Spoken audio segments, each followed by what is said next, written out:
سلام شما دوستان عزیز، امیدوارم که هر جا هستین حالتون خوب و خوش باشه.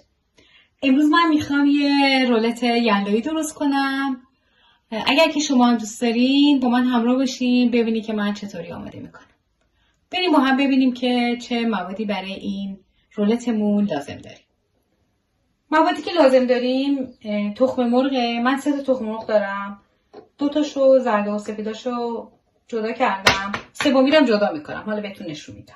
اینجا آرد داریم، یه مقدار شکر، وانیل، بیکینگ پودر، خامه و رنگای خوراکی که سبز و قرمز من دارم. من یه مقدارم از این دارم که میخوام بزنم برای خامم، چون خاممو میخوام خودم درست کنم، فرم بدم که خاممو زودتر فرم بده. حالا بهتون بگم که چیکارش میکنیم. تخم مرغا رو بعد سفیده ها و زرده هاشو از همدیگه جدا کنیم.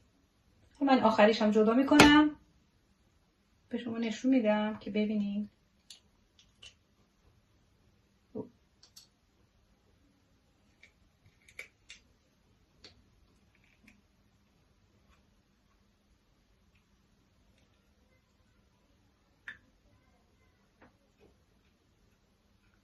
کاملا دقت کنید که از زرده ها داخل سفیده ها نرن.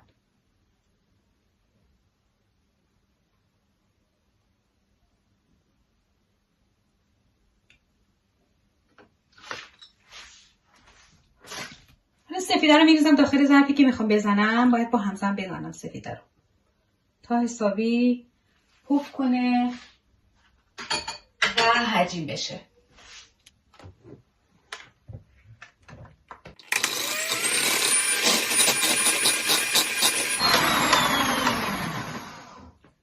که زدم، من یه قاشقم از شکری که دارم میریزم داخل سفیدمون و دوباره هم میزنم. اونقدر میزنم تا اینکه این کاملا پف کنه و وقتی که من ظرفمو برعکس میکنم سفیده ها از داخلش بیرون نریزه.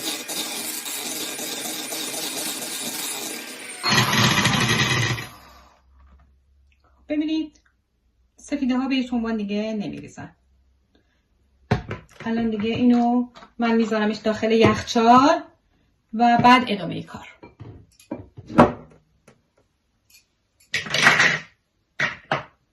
اینو میذارم داخل یخچال به خاطر اینکه خنک باشه پوفش نمیخوابه. خب الان تخم مرغا رو میریزم داخل ظرفمون. من ظرفمو شستم، پره های همزانم هم شستم و خشکشون کردم. این مقدار تخم مرغ رو من میزنم با هم دیگه مخلوط بشن زرده هامون. بعد شکر رو بهش اضافه میکنم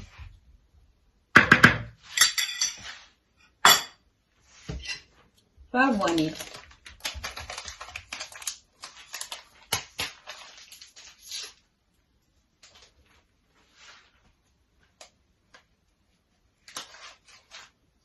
من یه قاشق چایخوری وانیل میریزم. وانیل من چون که شکریه، اگه شما وانیل مایع داری میتونی 1/4 قاشق بریزی. و حالا اینو هم میزنم، اونقدر هم میزنم که هم رنگش روشن بشه، کرم رنگ بشه یعنی، و یه مقدارم کشدار بشه و کاملا هم شکرها داخلش حل بشه.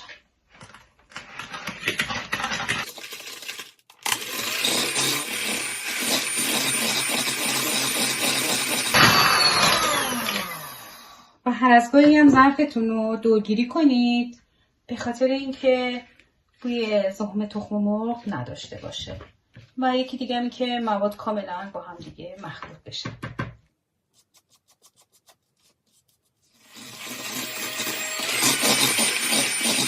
الان رنگش کاملا کرم شده و کشدار شده همونطوری که میخواستیم. حالا بعد آرد رو اضافه کنیم. من یه نوک قاشق چای خوری، یعنی 1/2 قاشق چای خوری بیکینگ پودر میریزم داخل این آردمون. بیکینگ پودر هم حتما با آردتون اول مخلوط کنید.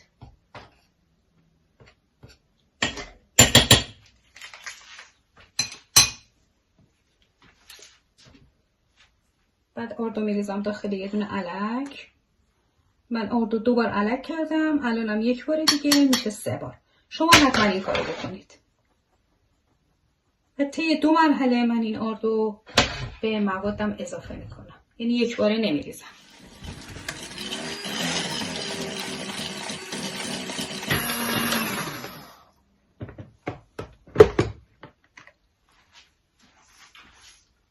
یه قاشق چای خوریم یه قاشق غذاخوری هم آب جوش اضافه میکنم.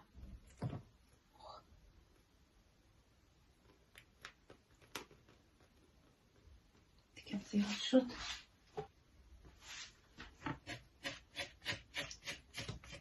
ظرفمونم دورگیری میکنم قشنگ که همه اردو مخلوط بشن.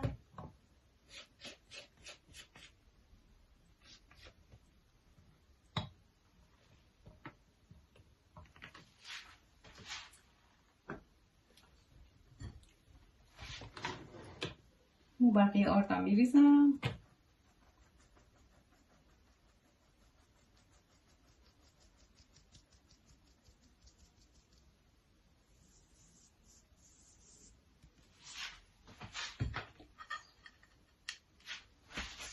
و باز دوباره با هم میزنم که مخلوط بشن با هم دیگه.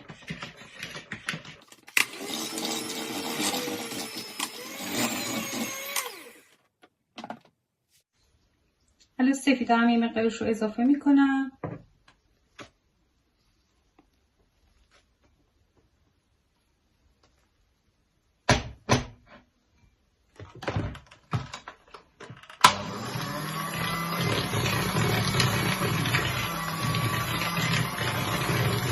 من دیگه با دور کند الان میزنم اینو. این مقدار که مخلوط بشن دیگه بقیه‌شو با لیسک هم میزنم، به خاطر اینکه پف سفیده هامون خیلی نخوابه.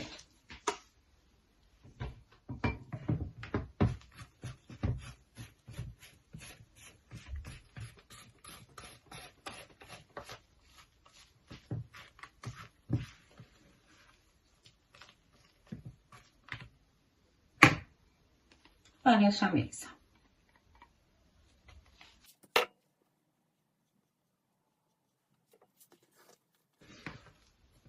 اینم همون حالت دورانی هم میزنم تا اینا با هم دیگه مخلوط بشن.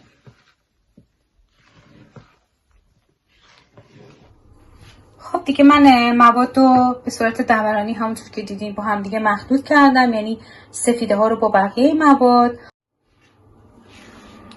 در ضمن فرم باید حتما روشن کرده باشین از 1 ربع قبل، یعنی من زمانی که شروع کردم زرده ها رو زدم فر رو روشن کردم. شما هم همین کارو بکنین، حتما 1 ربع قبل فرتون رو روشن کنین به خاطر اینکه داغ بشه. من گذاشتمش روی 200 درجه، فقط هم قسمت پایینش رو روشن کردم.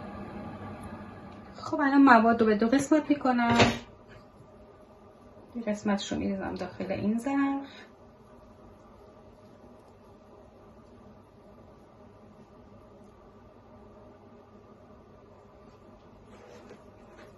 قسمت دیگه هم داخل یه ظرف دیگه، یعنی داخل 2 تا کاسه موادمون رو میریزم.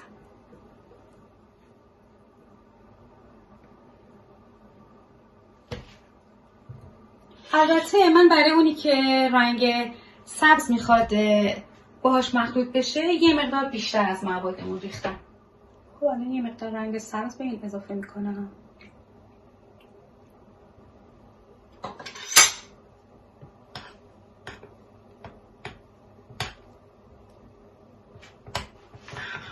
همینطور حالت دورانی و آهسته همش میزنم تا این با رنگ سبز مخلوط بشه. خب حالا من یه قاشق از اینو بر میدارم و یه مقدار دیگه داخلش رنگ میریزم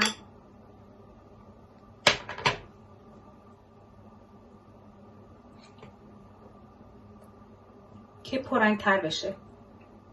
میخوام برای خطای هندوانم.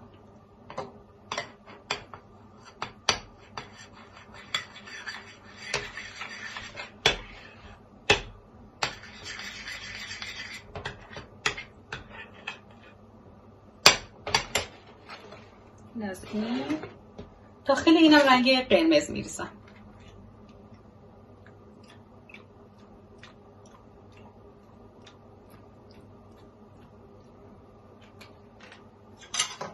رنگای من خیلی پررنگ نیست، خیلی مجبورم بیشتر بریزم. اینم هم میزنم که کاملا مخلوط بشه.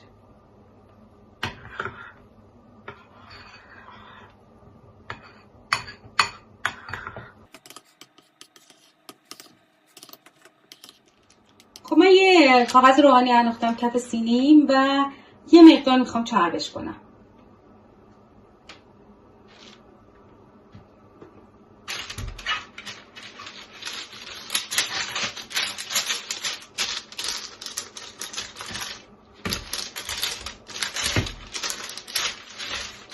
کاغذ روغنی رو یه مقدار چرب میکنیم. زیرش هم این مقدار چرب میکنم که این بچسبه به کف سینی و کاغذمون حرکت نکنه. این موادمون رو میریزم داخل سینی. ببینید از دو طرف باید اینطوری بریزیم.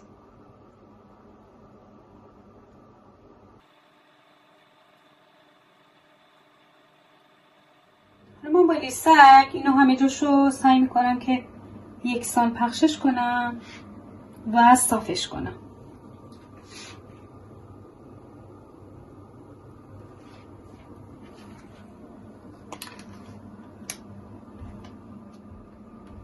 خب بقیه‌اش رو من ریختم داخل یه قیف. اینایی که پررنگ تره سر قیف رو یه ذره میبرم و اینطوری به حالت عمودی خط میندازم روی قسمت سبز.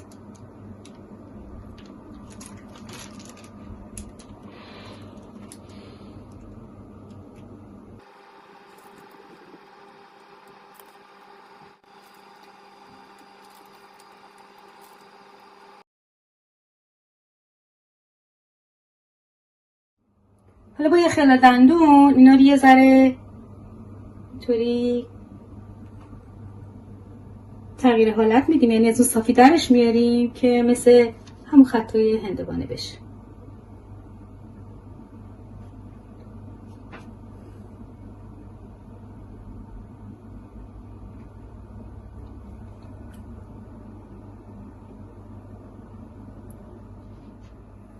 خب حالا دیگه میذارمش داخل فر.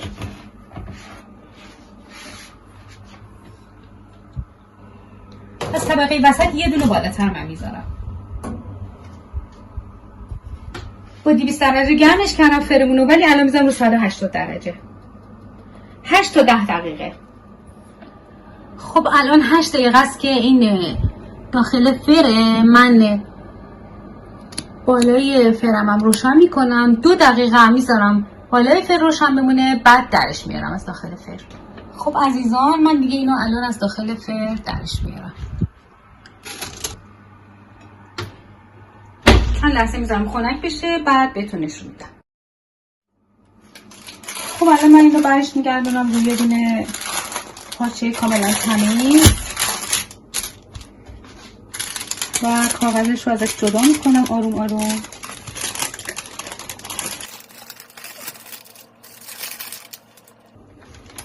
کاغذ رو باید خیلی آهسته جدا کنیم وگرنه پاره میشه.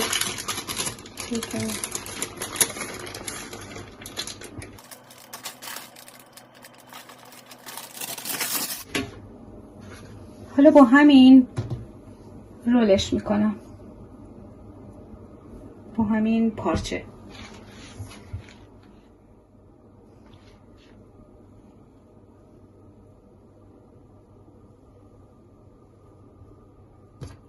اینو میذارم نیم ساعت بمونه تا خنک بشه. بعد دوباره بهتون نشون میدم که باید چیکارش کنم. خب دوستان عزیز این خنک شد. من الان بازش کردم، خامم زدم، یعنی فرم دادم بهش. حالا این طرفش که سبزه من فقط خامه سفید میریزم. این برش که قرمزه یه مقدار رنگ قرمز قاطی خامم میکنم و خامه قرمز میریزم. اول من این برام یکم خامه سفید میریزم. تمام سطح کیکمون رو خامه میمالیم.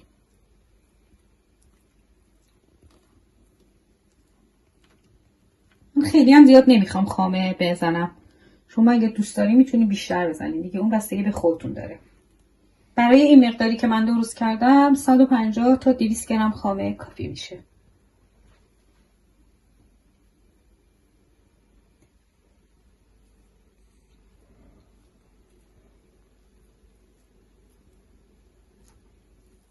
خب من رنگ قرمز رو ریختم داخل خامه.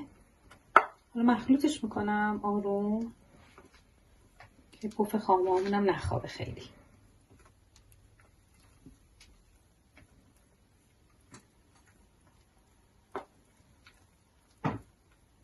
حالا از اینم میزنم رو این طرف که قرمزه.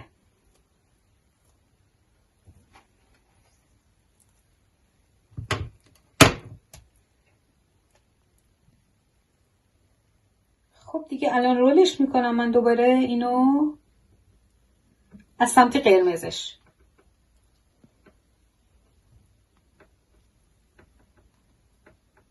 خب دیگه من اینو میذارم داخل یخچال. حداقل شما باید 4 ساعت اینو بذارید داخل یخچال بمونه تا اینکه مزه خامه رو به خودش بگیره و این خامه ها کاملا به خورده این بافت کیکمون بره.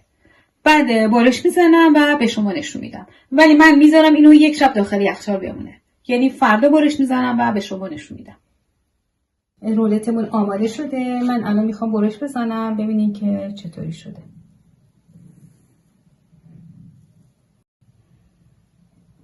داخلش هم میتونید با شکلاتای چیپسی به شکل تخم هندونه تزیین کنید. امیدوارم که خوشتون اومده باشه از این ویدیو. اگر دوست داشتید لطفا کانال منو سابسکرایب کنید، لایک کنید، زنگولش هم فعال کنید که من هر ویدیویی میذارم ازش مطلع بشید. ازتون خیلی ممنون میشم. به خدای بزرگ میسپارمتون. خدا یار و نگهدار همگیتون.